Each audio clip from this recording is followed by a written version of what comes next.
Conhece o trono, aprende a caminhar com o rei. Vamos para mais um capítulo de Apocalipse. E neste capítulo, João tem a visão do trono. Antes de começarmos, como sempre, vamos orar e pedir para que o Espírito Santo de Deus esteja presente, para que Ele possa nos conduzir nessa leitura. Amém? Amém, Senhor. Muito obrigada, Pai, por mais um dia, pela sua presença, por tudo que o Senhor tem feito nesses dias de devocional. Obrigada por sempre caminhar conosco. Obrigada pelas pessoas que me assistem, que de alguma forma essa palavra venha florescer dentro delas, Pai. Prepara o solo da mente delas, do coração, que sejam solo férteis. Obrigada, Jesus. Nós agradecemos a sua presença, nós agradecemos tudo que o Senhor vai fazer através dessa palavra. E nós declaramos que somos filhos amados, que pertencemos à sua família e que por isso nós acessamos o trono e nós caminhamos com o Senhor que é Rei. Nos ensina a caminhar com o Senhor, nos ensina a cada dia nos parecer mais ainda com o Senhor. Amém. Então vamos lá. Primeiro ponto é ler, né? Vamos ler o capítulo. Deixa eu ver aqui se esse capítulo 4, viu, gente? Abre aí na sua Bíblia. Apocalipse 4. A minha tradução, para quem não sabe, deixa eu só lembrar aqui, mas eu acho que é NVT. Capítulo 4. Vamos ler todo ele, porque ele não tem subcapítulos, então dá pra gente... vamos fazer o seguinte, pra não ficar muito comprido, porque por mais que ele não tenha subcapítulo, ele tem bastante versículo. Então vamos ler até o 7, e aí depois a gente lê o restante. Vamos lá. Então, quando olhei, vi uma porta aberta no céu, e a mesma voz que eu tinha ouvido antes falou comigo como um toque de trombeta. A voz disse: suba para cá e eu lhe mostrarei o que acontecerá depois dessas coisas. E no mesmo instante fui tomado pelo Espírito e vi um trono no céu e alguém sentado nele. Aquele que estava sentado no trono brilhava como pedras preciosas, como jaspe e sardônio, um arco-íris com brilho semelhante ao da esmeralda. Um arco-íris com brilho semelhante ao da esmeralda circundava seu trono. Ao redor do trono haviam 24 tronos, nos quais estavam sentados 24 anciões. Estavam todos vestidos de branco e usando coroas de ouro na cabeça. Do trono saíam relâmpagos, estrondos e trovões, e na frente dele havia 7 tochas com chamas ardentes, que são os 7 Espíritos de Deus. Diante do trono havia algo como um mar de vidro, cintilante como cristal. No centro e ao redor do trono haviam 4 seres vivos, cada um coberto de olhos na frente e atrás. Como é maravilhoso, né, a palavra do Senhor. Cheio de detalhes. Deus dá pra gente um pouquinho, sabe? Uma medida do que vai ser, de como vai ser esse lugar, essa cidade de Jerusalém, e não só quando ele fala sobre a cidade, mas também quando ele fala do trono, né, de como é o trono, de como ele está assentado, do quanto ele é soberano, né, gente, tipo assim, a gente vê esses filmes que tem muita imaginação, não tem como não ter saído de algo assim, não tem como, sabe, eu fico impressionada com os detalhes e a majestade de Deus, né? Então aqui, primeiro momento, João teve a visão do trono, né? E ele viu seres adorando dia e noite, declarando que o Senhor é digno de receber glória, honra e poder. E essa cena, o que essa cena nos remete? A majestade de Deus, e nos lembra que Ele criou todas as coisas. Ele é criador de todas as coisas. Então, muitas vezes, a gente anda em incredulidade porque a gente se esquece de quem Deus é. quantas vezes a gente se vê questionando algumas coisas da nossa vida, do tipo, será que isso vai acontecer, Deus? Será que realmente o Senhor vai me dar isso? Será que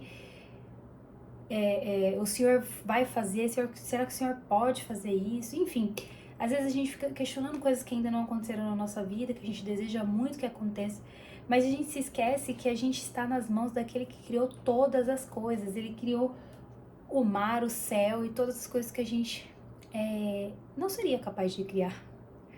Então, existem coisas na nossa vida que Deus não vai fazer, mas não é porque Ele não pode. Muitas vezes não é porque Ele não quer realizar os nossos desejos, mas porque tem coisas que a gente não pode receber. Ou que não é no tempo. Então, assim, é importantíssimo a gente respeitar a soberania de Deus e entender que, já que Ele é o Criador de todas as coisas, Ele sabe de todas as coisas e Ele sabe o que é melhor para mim em cada momento da minha vida. E aí aqui, segundo, análise que eu fiz, nós somos a criação dele. Deus nos formou. Então, Ele conhece tudo sobre nós, como eu estava falando, Ele sabe as nossas necessidades. Se Ele criou todas as coisas, se Ele é tão soberano e Ele está sentado nesse trono onde dia e noite tem pessoas adorando Ele, é porque Ele é digno de adoração.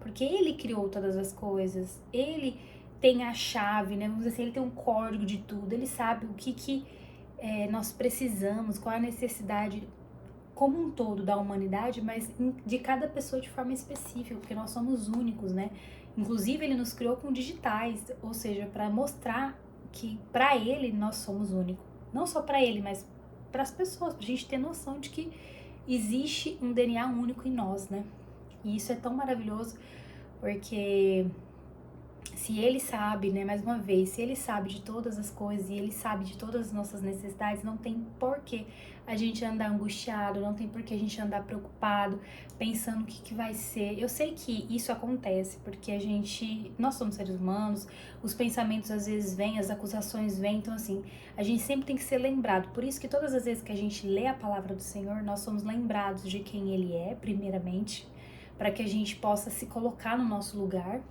porque às vezes a gente tá muito cheio de si, então a gente se esquece de olhar para quem Ele é e a soberania de Deus e entender que nós estamos abaixo disso e que nós não temos controle de absolutamente nada.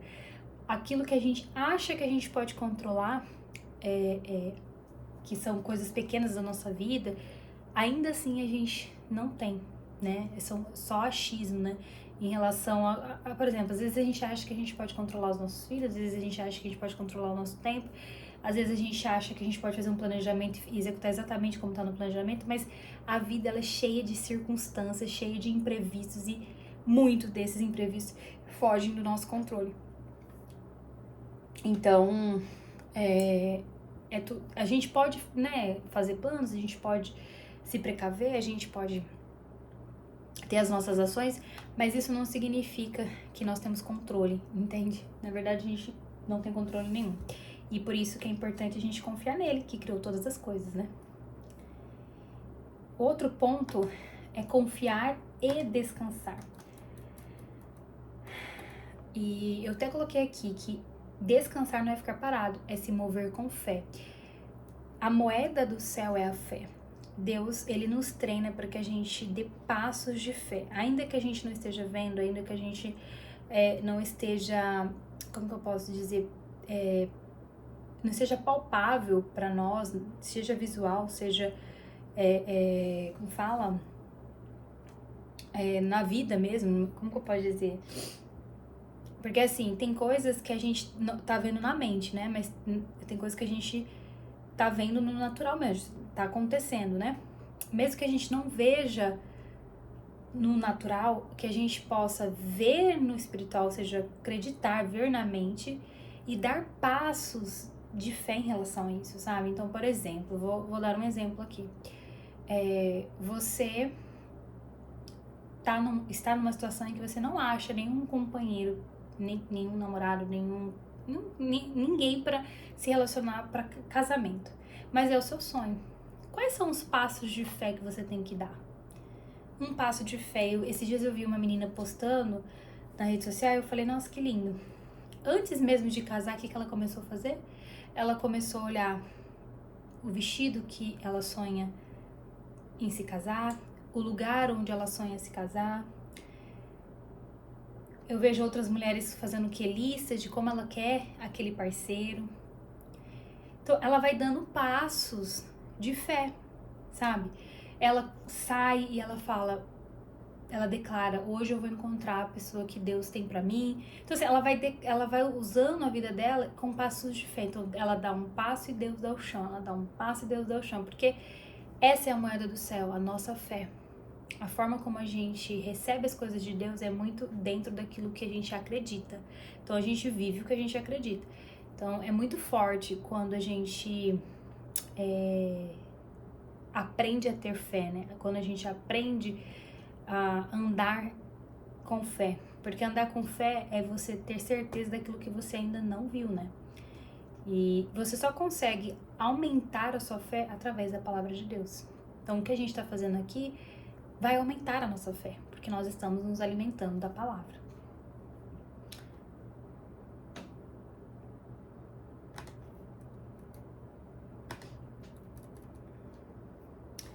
Então, vamos lá terminar de ler. A gente parou no 7º, né? O primeiro deles era semelhante a um leão, o segundo semelhante a um boi. Então, eu tô falando aqui dos 4 seres vivos que estavam rodeando, né, o trono lá. O segundo, semelhante a um boi, o terceiro tinha rosto de homem e o quarto era como uma águia em voo. Cada um desses seres vivos tinha asas inteiramente cobertas de olhos por dentro e por fora. Dia e noite repetem sem parar: Santo, Santo é o Senhor Deus, o Todo-Poderoso, que era e que é e que ainda virá. Cada vez que os seres vivos dão glória, honra e graças ao que está sentado no trono, aquele que vive para todo sempre.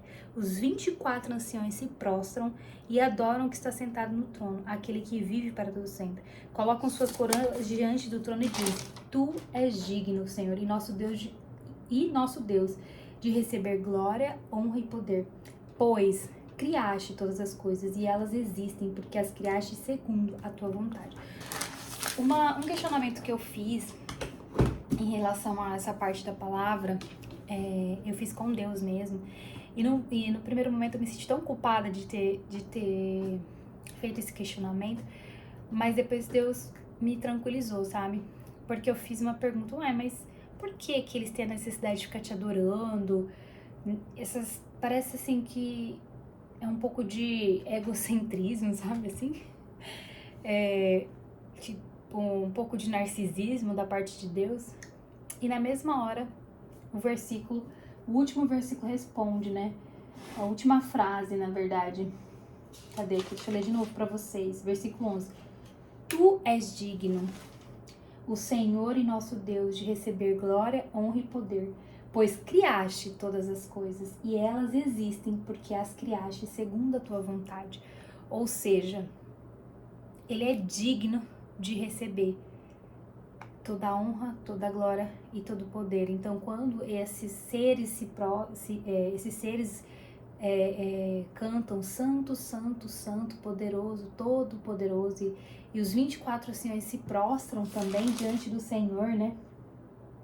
E o adoram, não é porque ele é um narcisista egocêntrico, mas porque ele é digno, porque ele criou todas as coisas. E sem ele nada do que existe, nada do que tem na Terra existiria. Então, assim, faz sentido adorarmos, faz sentido louvarmos ele, faz sentido a gente se prostrar diante dele, faz sentido a gente ter um temor, que é um extremo respeito por ele, porque ele quem nos criou. Então, como que eu posso dizer? A nossa adoração é o resultado de quem ele é, sabe? E aí, eu coloquei aqui também, então, mais 2 pontos. Confiar e descansar. Então, nós temos que descansar e se mover por fé, né? Por fé. O 4º ponto, a identidade que nos posiciona, né? Descansar vem de saber quem somos. Então, assim, quando nós lemos a palavra, quando nós temos esse momento com o Senhor de devocional, de pedir para Ele discernimento, de pedir para Ele nos moldar, nos transformar. Essa é uma grande oportunidade de Deus firmar a nossa identidade, entende? Da gente cada dia mais ter plena convicção de quem nós somos, para o que nós fomos criados, entende? E isso, essa certeza, essa convicção é como quando você tem um objetivo, certo? Na vida, vamos dizer assim, aquele objetivo ele te guia, né? Aquele objetivo faz com que você renuncie outras coisas na sua vida, porque você tem um objetivo muito claro e você sabe o que você precisa fazer para atingir aquele objetivo. Quando aquele objetivo ele não está firmado em você, quando aquilo é muito raso, qual que é a tendência? Você desistir, a tendência é você não se posicionar. Então, assim, para que a gente possa se posicionar realmente com a identidade que Deus nos deu, nós temos que constantemente fortalecer, fundamentar a nossa fé, fundamentar aquilo que a gente acredita. Então, mais uma vez, isso que nós estamos fazendo aqui é, de certa forma, fundamentar a nossa fé. E dá pra gente ir além. Por exemplo, eu estou fazendo o seminário pastoral, e no seminário pastoral a gente estuda versículo por versículo, capítulo por capítulo, a gente estuda contexto, é realmente uma teologia. Por quê?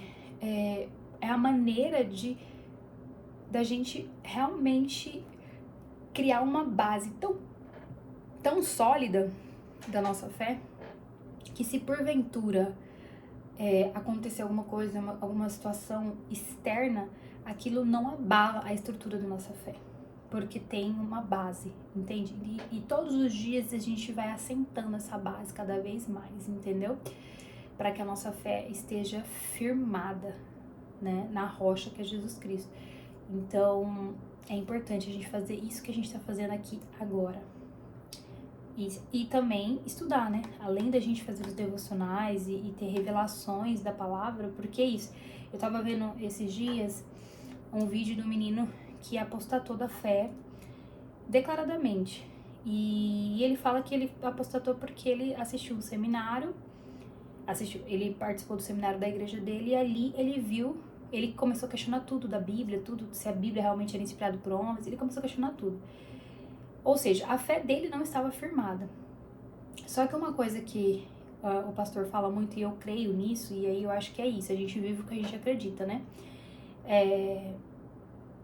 Quando a nossa fé não está firmada e quando nós não temos a revelação da palavra, ela vem além do que está escrito. Então, por exemplo, tudo isso aqui que eu acabei de falar para vocês, esses pontos, são revelações da palavra.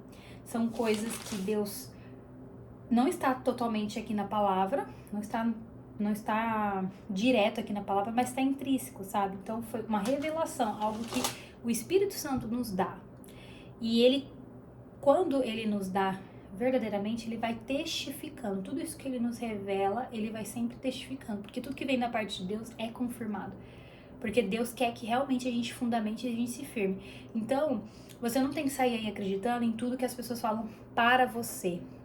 Você precisa ter a testificação a partir do Espírito Santo e a partir da palavra, porque o Espírito Santo de Deus vai usar a palavra para confirmar para você que aquilo que você ouviu é verdade ou não.